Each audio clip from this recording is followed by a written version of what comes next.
Have you ever noticed how some people move without saying a word? They don't shout. They don't beg. They just withdraw. And everything changes. The energy shifts. People chase. People question. People feel. Now imagine if you did the same. If you stopped reacting. If you chose silence over instant response. Retreat instead of explosion. What do you think would happen? That's the point. When you stop being always available, the world goes into crisis. Because people control you. Through reaction. Through impulse. Through predictability. But when you withdraw, the game changes. They realize they don't know you.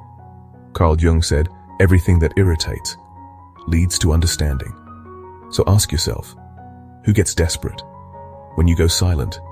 Before we dive deeper, be sure to subscribe to the Brainy Daily Clips channel and join our community for early access to fresh videos and insights on personal development. Let's begin. Who gets irritated? Who tries to provoke? They want emotion back. It reveals more about them than it does about you. You keep giving to keep the peace, to not lose people. But every forced yes, every emotional reaction, drains your energy. What's left?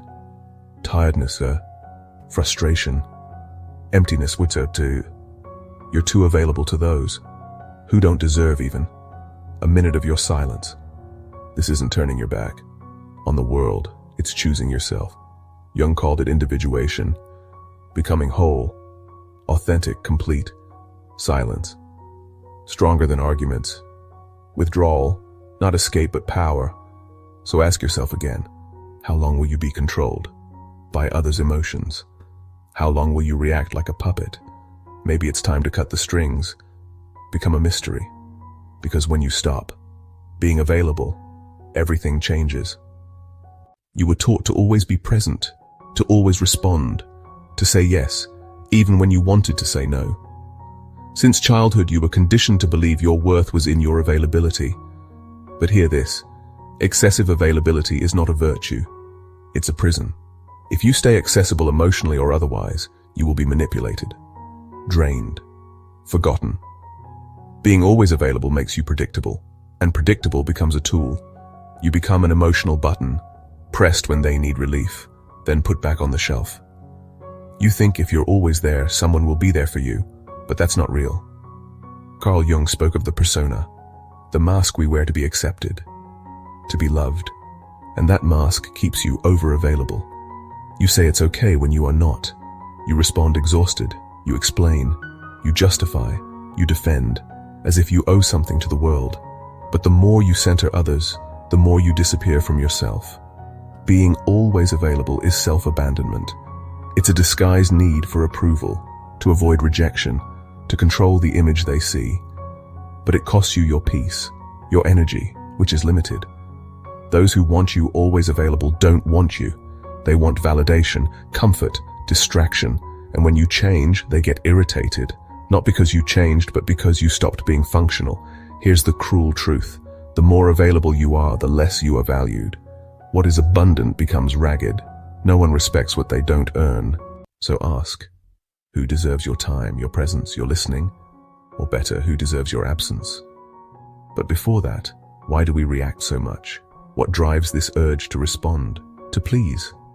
Carl Jung called it psychic energy, meaning the energy of the psyche or mind, not to be confused with anything paranormal. In this video, we'll refer to it as inner drive, which we feel better captures the personal, motivating force behind our thoughts, feelings, and behaviors. Your energy is all you have. If you don't protect it, others will use it against you. Your mind is an energy system. Every emotion, every action consumes energy. Are you choosing where it goes, or letting the world choose for you? Impulsive reactions waste inner drive and energy, responding to criticism that deserves none, trying to prove yourself, engaging in useless talk. You are drained. Jung said, what you resist persists. The more you react, the more you are bound. People who are drained are not weak. They are misdirected, and exhaustion makes you vulnerable. That's when they come. The manipulators, the opportunists, the needy, they sense it, that you don't guard your energy. You react to everything, try to save everyone. They use that.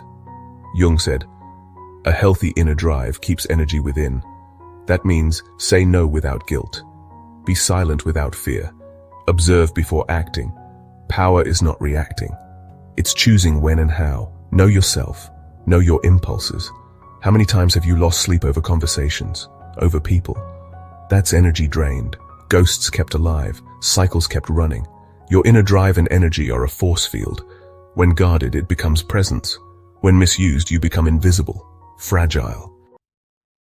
The world has no mercy for those who give in, so observe your triggers. What makes you lose center? These are leaks. That's where you must work. Not to become cold, but selective. Sovereign over yourself, Jung said, when you conserve energy, you break their projections, and that bothers them, because now they see themselves. Now we enter silent manipulation.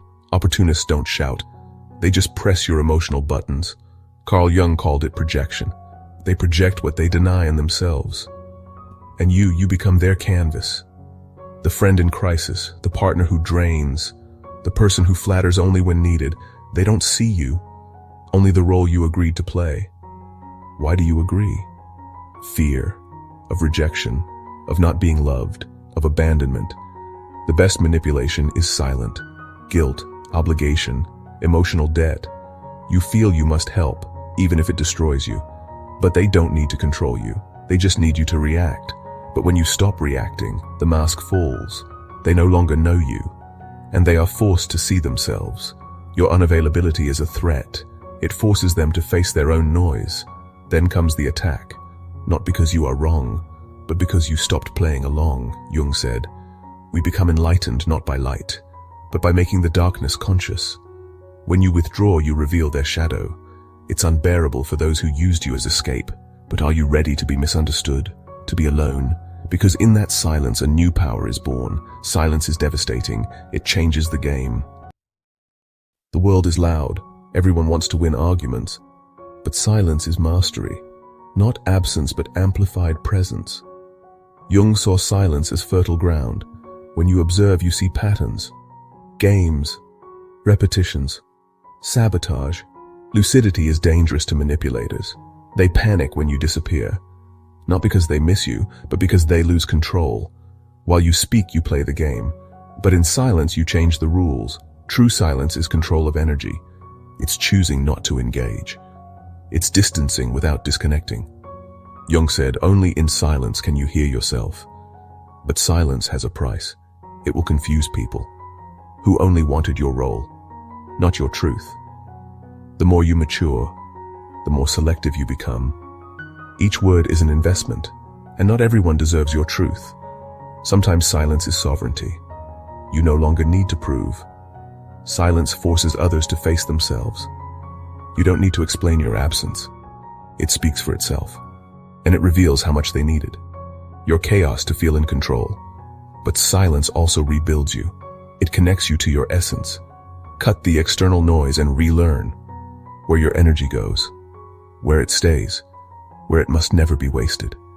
It's time to choose wisely. If you keep saying yes, when you mean no, you are still abandoning yourself. Awareness without action is self-deception. Discipline starts small. Breathe before reacting. Leave the chaos. Turn off the noise. Say not today. Say no without guilt. You don't owe explanations, you owe yourself. That's unforgivable to those who need control, because silence breaks their grip. Jung said, individuation requires isolation. Not depression, but sacred retreat. You rebuild identity from your own center. Want to know if you're growing? Look at who distances when you go quiet. Who provokes when you protect? Who says you've changed? That's your proof. Being unavailable is uncomfortable. You will feel guilt. You will be called selfish, but that's the process. You spent your life putting yourself second. It's natural that change hurts. But conscious unavailability is self-determination. Say no to the world, say yes to yourself. Withdraw and value your peace. No more explaining yourself. Your presence is a privilege. Not everyone is ready for it. because your silence reveals their wounds. They depended on your emotional chaos to feel in control. Then comes the rupture.